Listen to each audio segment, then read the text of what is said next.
కొన్ని వందల మంది ప్రాణ త్యాగం వల్ల ఈరోజు మనం ఈ స్వతంత్ర దినోత్సవం జరుపుకుంటున్నాం.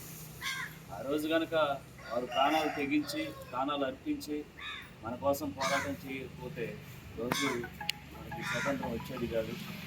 ఇంకా బానిసత్వ బతుకులోనే బతికేవాళ్ళం.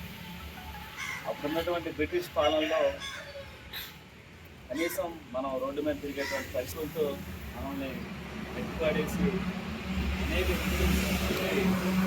మన దేశాన్ని దోచుకోవడానికి అనేక విధాల ప్రయత్నం చేస్తే దీన్ని అనేక మంది ప్రాణత్యాగం చేసి రోజు స్వతంత్రం వచ్చేలాగా చేశారు. అలాగే భారత రాజ్యాంగం కూడా అందరికీ కూడా హక్కులు కల్పించేటువంటి అనేక మంది ప్రాణత్యాగం చేశారు. అలాగే మీరు చదువుకున్న చదువుకి మంచి ఉద్యోగ అవకాశాలు, అలాగే మన దేశానికి మంచి వెన్నుముకలాగా మీ అందరూ కూడా నిలబడాలి.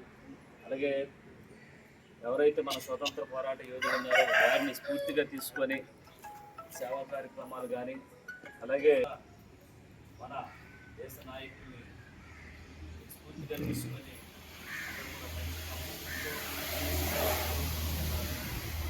ఒకసారి